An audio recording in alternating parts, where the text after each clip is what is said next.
Thank you so much. Let me really start by expressing my deep gratitude to our leadership from EXCO. Really, CAF and African football should be so proud of each and every one of the EXCO members who are here today. And I really want to say how proud I am listening to some of the comments and some of the advice that was made in the meeting, because I was yesterday in Brussels during the UEFA Congress, and I usually go there to see how are we comparing as Africa with the best in the world, and UEFA is indeed the most successful by many standards. And listening today to the views, the guidance and advice, we can be proud. The quality of people we have who lead African football are world class. And of course we've got our brand new president of CECAFA who's from Eritrea, very, very proud. And I want to express my deep gratitude to our vice presidents. Thank you so much for your leadership, and thank you for your guidance, and thank you for advice, and thank my brother Wallace, our brother Wallace Karia, for hosting us, and our brothers, the president of Kenya football, very well, and our vice president from Uganda. Thank you so much. It's important that I specifically wanted the first meeting after the Afcon to be here in Tanzania, and just to re-emphasize what I said in Morocco, which is that the Afcon next year in Kenya, in Tanzania, in Uganda is going to be enormously successful, enormously successful. And I saw, as I said, over the last few days, I see lots of media speculation, whether it's social media or even, I'm told, in the Guardian, the Guardian newspaper. In London, one of the most respected newspapers in the world, that there was an allegation that I am here to tell Tanzania and Kenya and Uganda that I'm taking away the Afcon because our three countries are not going to be ready. That's totally unfounded. You know, sometimes, you know, I say certain things and the media just either say something totally opposite, or like in this context, that I am enormously confident that we will succeed. Will there be challenges? There are always challenges. I had a big challenge in Cameroon. Soon after I became president, I was told by people whose views I respect that Cameroon is not ready, you have to take it away. And they gave me recommended a number of countries which were ready because they had the infrastructure. But we have to believe in ourselves as Africans.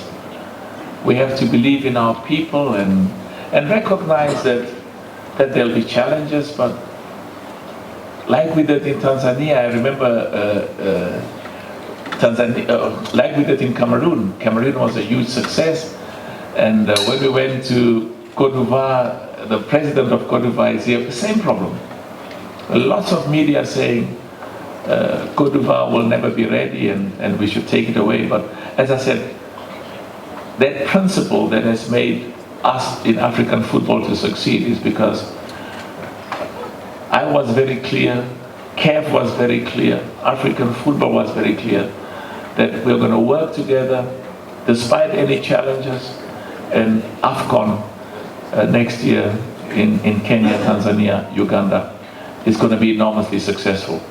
One of the reasons why I was insisting that the CHAN takes place in in our three countries, even though I recognize we were all working very hard to be ready last year in February. But when it was clear to me that we were not ready, I was also clear in my mind that we would all work together and have a charm last year, August, which was the most successful charm. Just one final point I want to say so that I can close this. I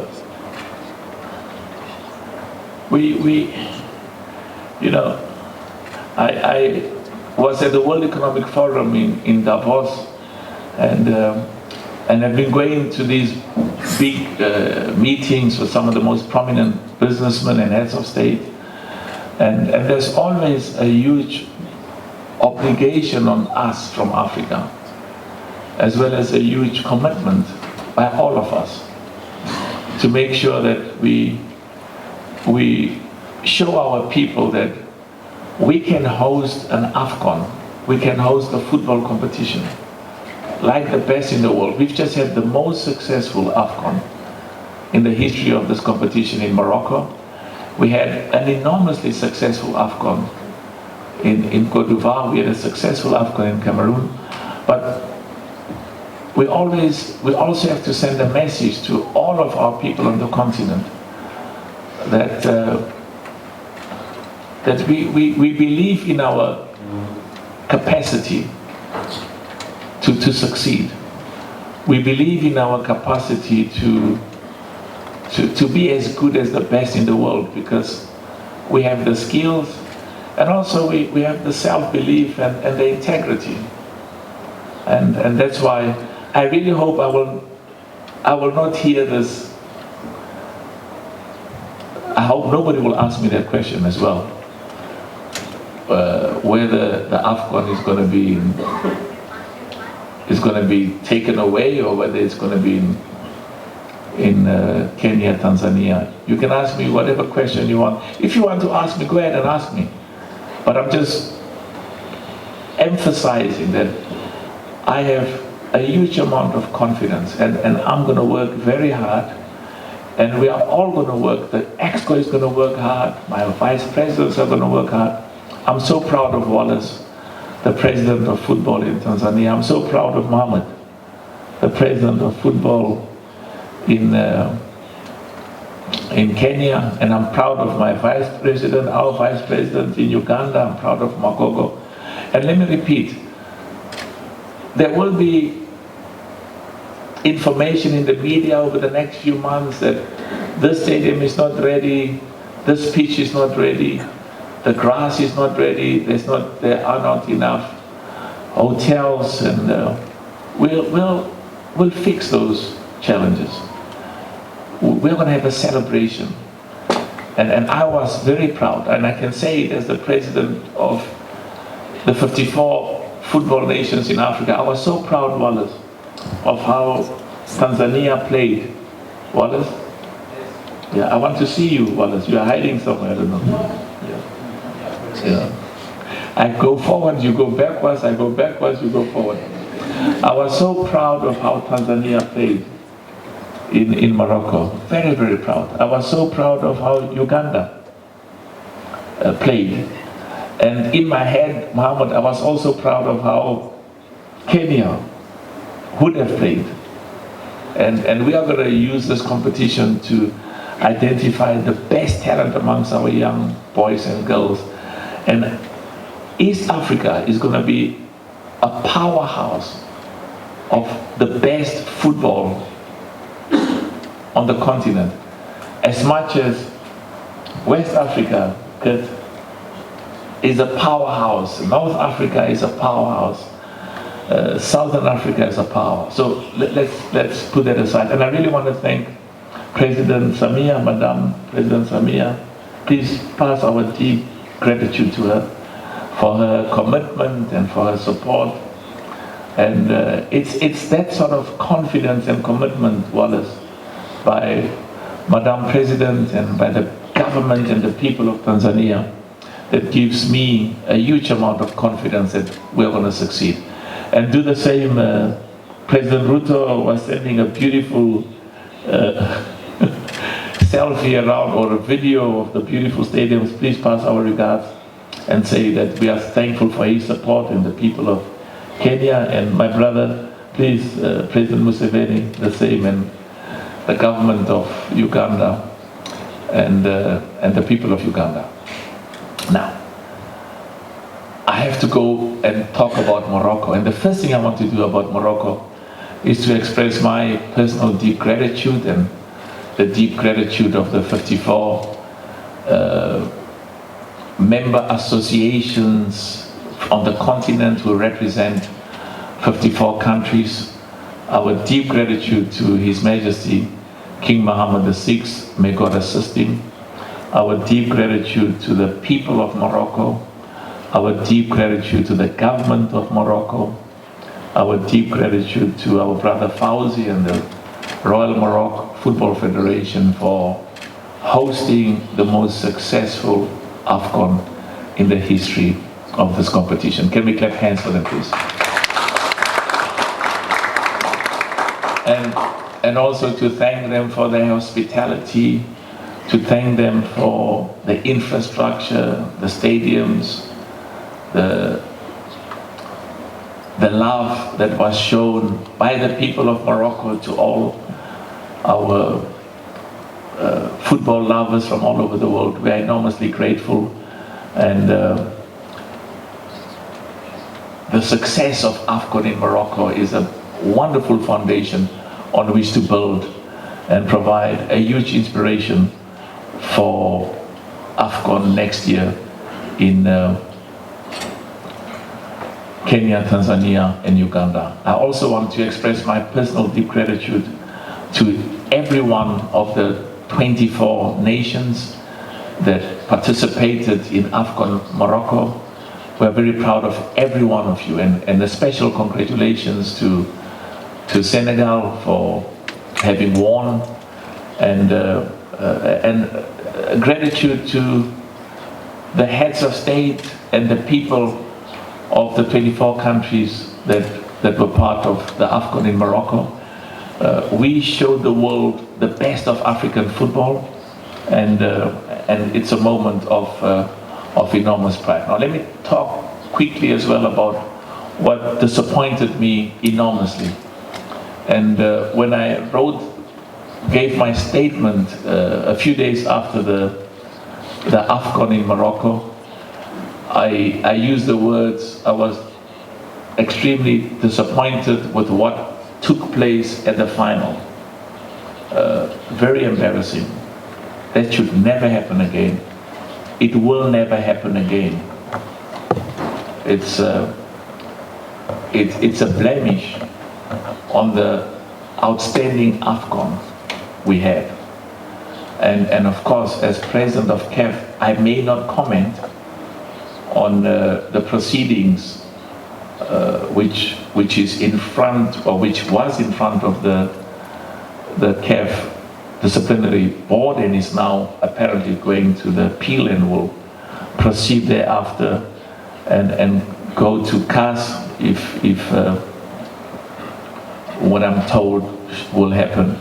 But I'm very clear in my mind, as the president of CAF and as the leadership of EXCO, in the beautiful meeting we had now, and the 54 nations whose member associations are part of CAF, we have a deep commitment.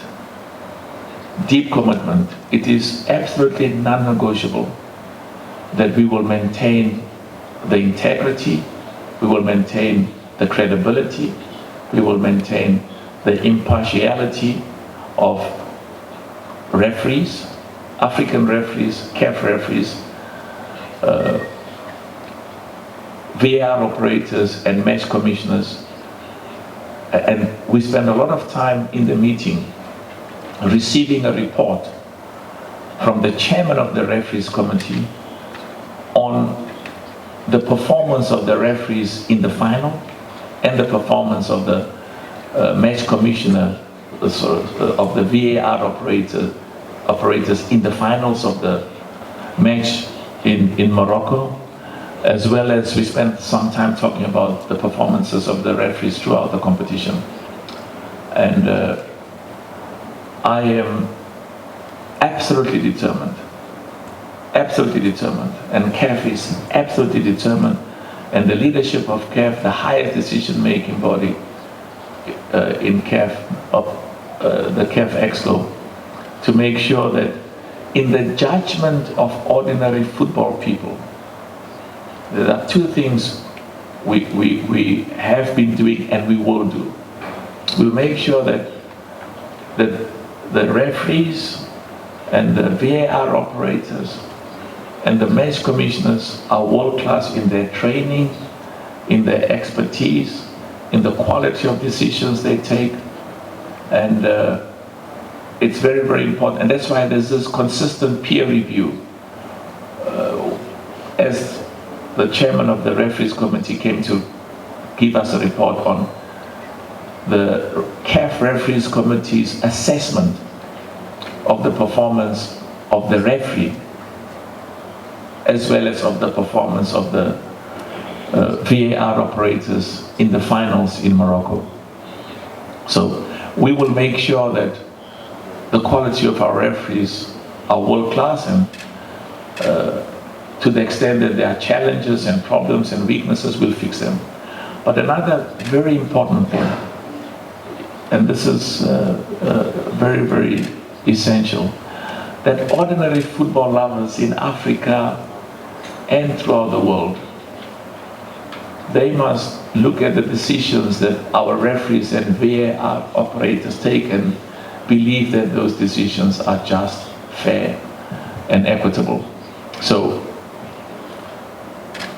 I'm absolutely confident that the excellent report we got about the performance of the referees and the VAR operators in Côte d'Ivoire, we got exceptional reports of the previous Afcon in 2023, where the feedback was African referees, African VAR operators are amongst the best in the world. So our expectation is that Morocco, the Afcon in Morocco, would continue and maintain that exceptional respect. And the perception overall is that particularly in relation to some of the incidences in their totality, that it was a moment of extreme disappointment for me, and we will fix that. One other thing I want to raise before I close that part is we took a resolution that EXCO took a resolution that we will look at the rules, the regulations that are currently existing, and these are the rules and regulations that restricted, that prohibited, they put a limit on the quantum of sanctions and punishment and fines and various other sanctions that could have been imposed. So what we are clear is the sanction, the fines that will be imposed, they have to be commensurate. They've got to reflect the gravity of the violation, of the contravention, of the CAF statutes and regulations, or even of the rules and regulations of the game. So that we will amend the CAF statutes, the CAF regulations, and the disciplinary code to make sure that there is an appropriately severe penalty, an appropriately severe sanction for extreme and severe violations of our rules, our regulations, and also for bringing the reputation and the respect of African football and the good name of African football into disrepute.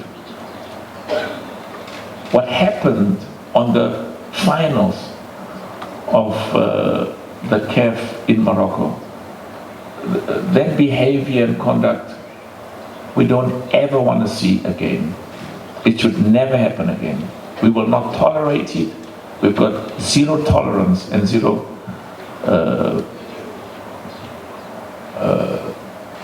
it's non-negotiable. And if people commit serious transgressions, there should be equally serious punishments and fines. Let's leave that and put it aside for a minute. This is the stadiums were world class, the pitch, the cooperation from the government and the people of Morocco, as I said, enormously grateful. And we have been more successful than ever before. There were, I don't have that presentation now with, but approximately, yeah, thank you, a huge amount of, I want to make sure that in terms of the number of sponsors, it's a record number. I think it's in its 2023, okay? So there's been a more than 100% increase, almost from the, in Cameroon we had 5, in Cameroon we had 6 sponsors. In Morocco we had 23. Now there's some 600. Yeah, I know, but the percentage increase, 680% increase in the number of sponsors. Enormously successful. It's the confidence and the excitement that sponsors have, but also the commercial viability, because we want our sponsors to do well. And the revenue.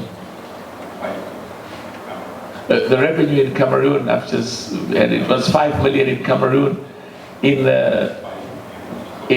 Cote d'Ivoire it was 105 and 196, and in Morocco it was 196.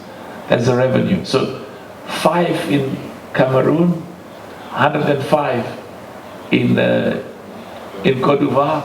Huge improvement, almost double increase in revenue in Morocco. Enormously successful. What they call digital views, or people watching either on TikTok or on Instagram or YouTube, Facebook, all-time record, 6.1 billion. 6.1 billion digital views. So African football is exciting, people love it, people want to watch it, and also it goes also hand in hand with our commitment to use football to create jobs for our people, to bring investments in those countries that are hosting the Afcon, to have tourists come. Cote d'Ivoire, according to one of the top companies in the world, benefited to the value of 1.4 billion. We are still getting the numbers from Morocco. But football is part of our commitment to improve the living conditions and standards of living of our people. Quite apart from the huge love and the passion we have for football. 180 countries, Lux, 180 countries were watching the Afcon on television. It's exciting. Remember, we've got 54 countries in Africa. So 126 countries from outside Africa are saying that African football is enormously attractive and they're keen to watch it. So we'll release those numbers later, but we are enormously proud and enormously excited about the extreme and immense success. 2 other issues. I had said to you in Morocco that CAF, our objective is to have an Afcon or the equivalent of an Afcon every year, every year, every year. Not every 2 years, every year. And the Afcon as we know it now, we want to increase it to 28 countries.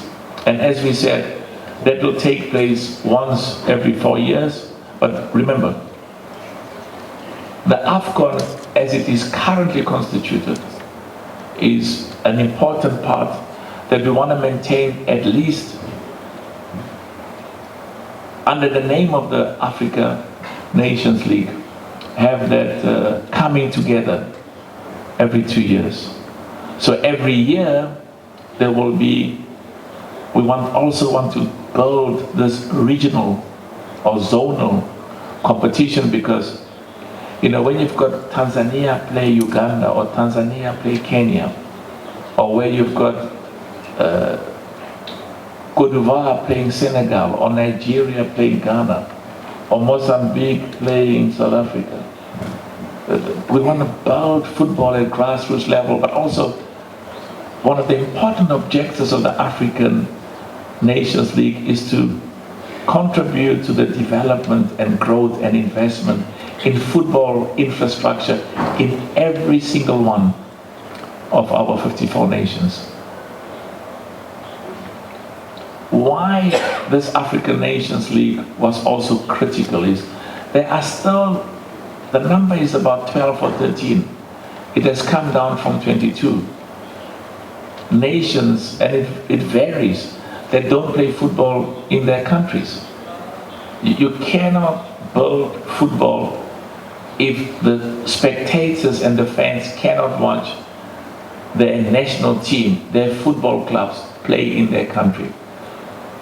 So we are confident that this African Nations League will contribute enormously to the improvement in the stadium, because every nation has to play, every single one, not the 24 nations.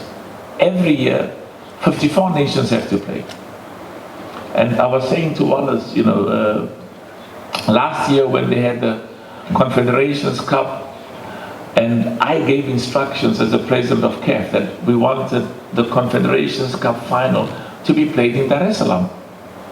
Now, people say other things and which are factually incorrect. We gave an instruction.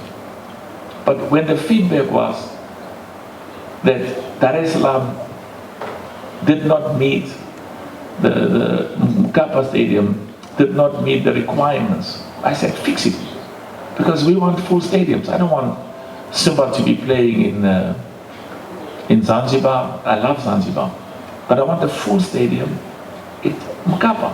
I want Yanga. Where's Yanga? They must play in front of a full stadium here at Mkapa. I love Zanzibar, but it hasn't got the same capacity. It will get there over time. So we do understand that at times people will make statements which are contrary to the key instructions, and so that's why we came today. When I leave here, I'll be going to the Wallace is listening in Swahili to my translation. When I leave here, I'll be going to the stadium. When CAF started the African Football League, we insisted that the opening match must be here in Tanzania. It was all of the top countries, all of the top football clubs. But we told Gianni Infantino, we're going to get into the plane and go to Benjamin Mkapa Stadium in Dar es Salaam, because this country has got exceptional talent. So I'm going there now to go and see the beautiful work, the improvement of the infrastructure and the stadium in preparation for next year. We don't have time. We don't have time. But I'm excited about the passion and the commitment of Madame President. I'm excited about the passion and commitment of President Ruto and President Motsepe.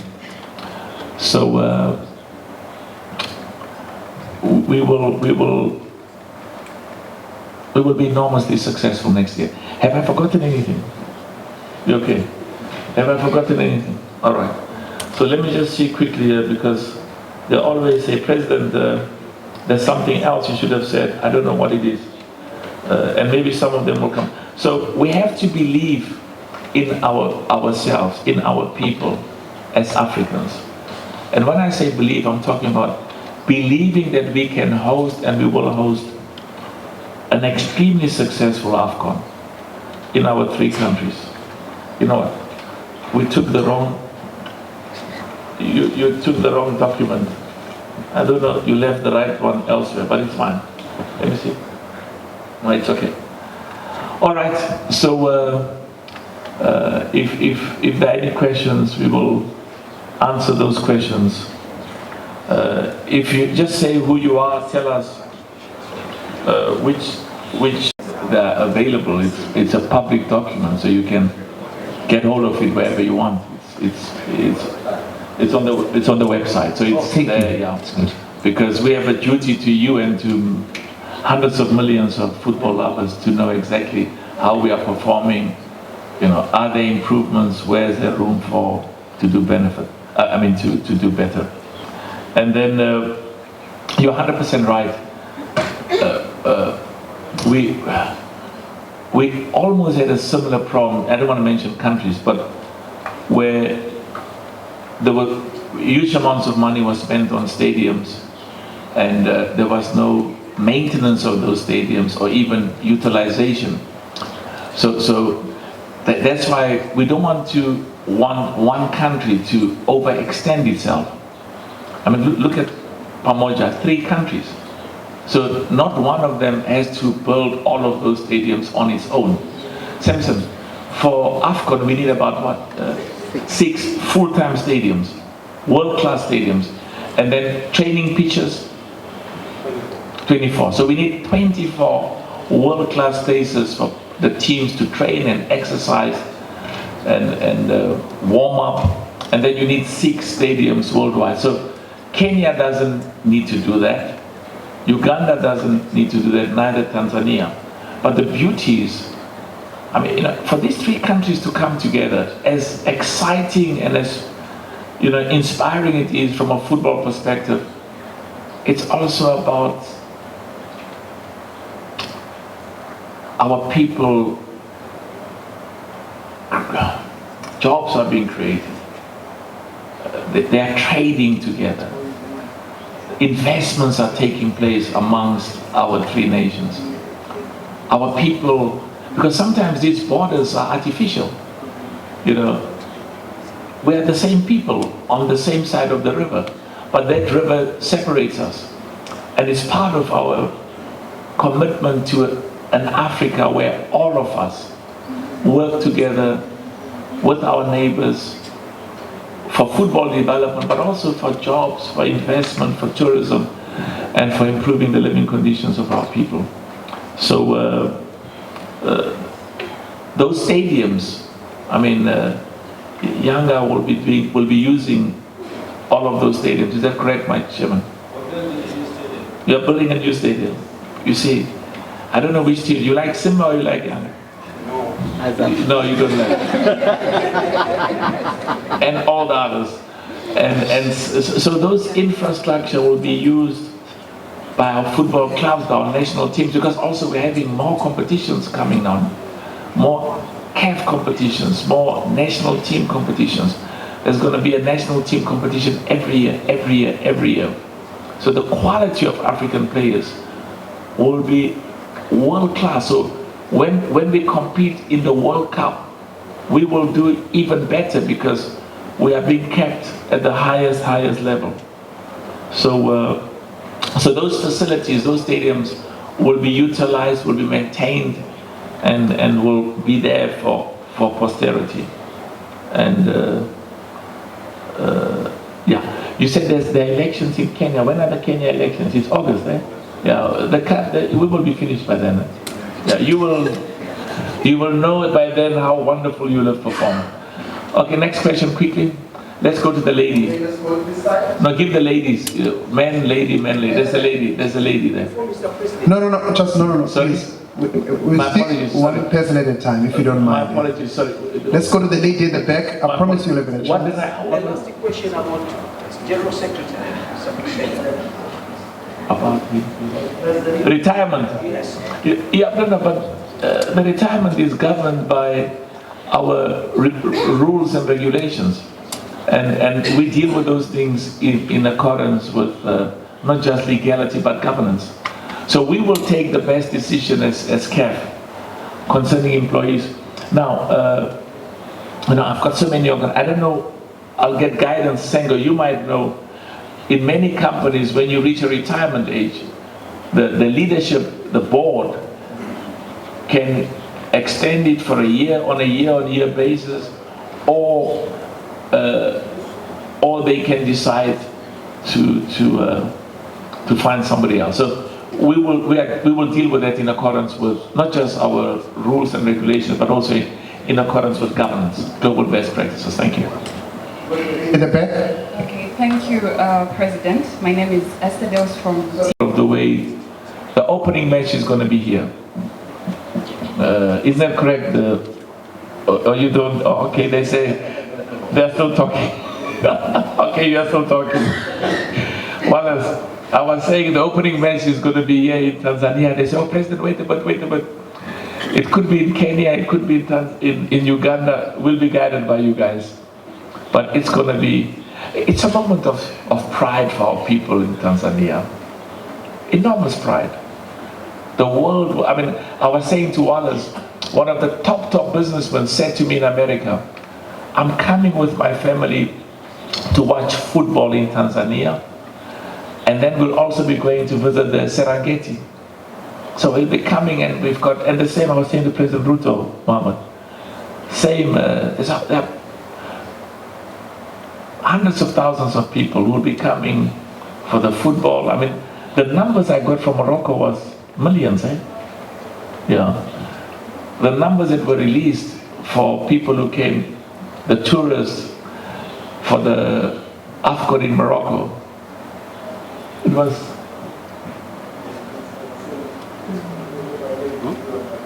Oh, it's just like, look at them. Afcon is, oof, I can't even pronounce it. It has contributed over 11 billion, that's what the minister said. 11 billion American dollars. Wow. Okay, if I remember anything. So tell us who you are, short questions so that we can answer as many questions as possible. Ask positive questions. Don't ask me, President, have you come to take away? I haven't come to take away anything. I've come to reaffirm my confidence and my belief in this beautiful country and the people of Tanzania and the people of Kenya and Uganda. Thank you. Thank you. The Afcon to be remembered for. Remember, Wallace, the last time Afcon took place was 75, is that right? The last time in Ethiopia. The last time, sorry? 51. Unbelievable.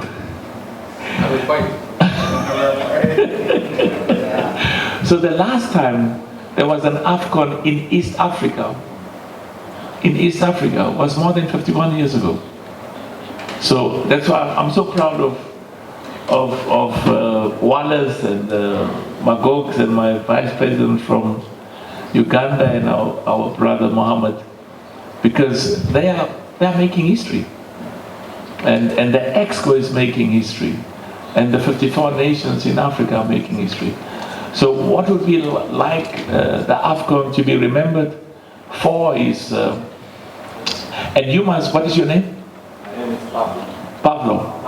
Pablo. Yes. Wonderful. Pablo, so you must also tell me what would you like, what would make you proud after the Afcon, you know, when people talk about it and say it was enormously successful.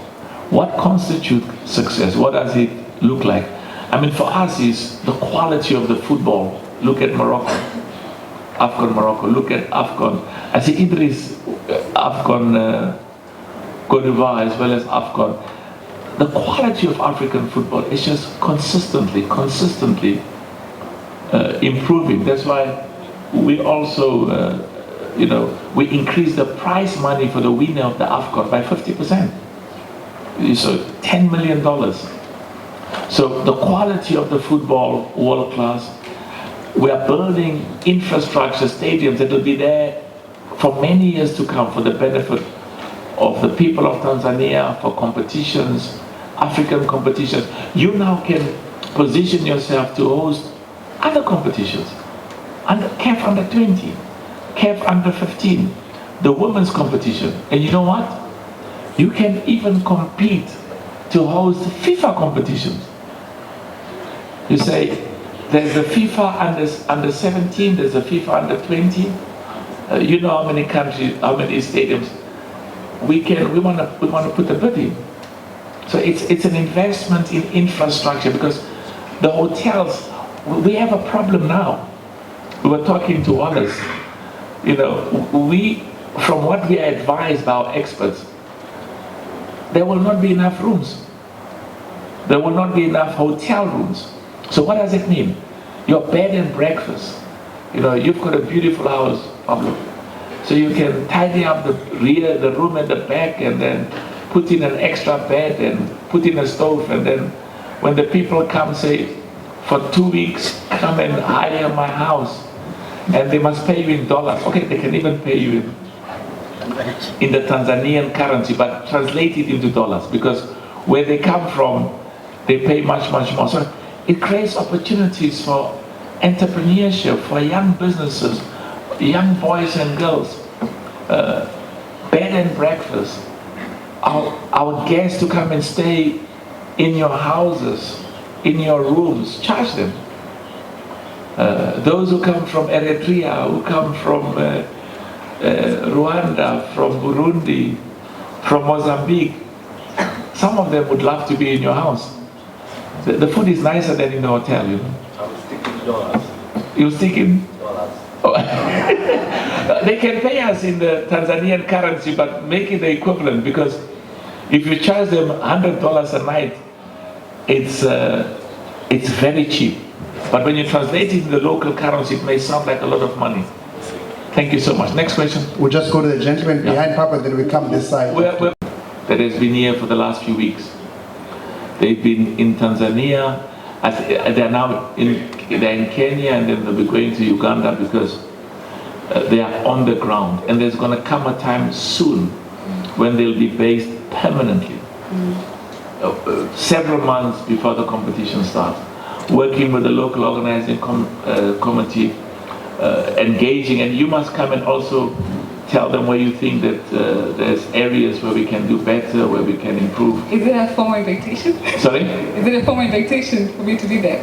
A formal invitation, Thank absolutely. You so much. I appreciate it. And thank you. You see, what I like is just what you represent, the confidence, the enthusiasm of the future of this country.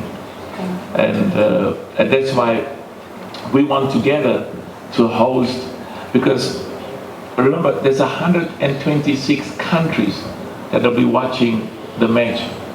And you've got, Tanzania is one of the most beautiful countries in the world. And we know, having experience in the past, the same applies to Kenya and Uganda. Many people will come and watch the game, but also, go to Serengeti, go to Arusha, go to Zanzibar, which is beautiful. But what we like even more is that they want to come back. And we'll be working together in partnership. We're going to need lots of people to, assist and to volunteer, and others we will have to work with them and employ them.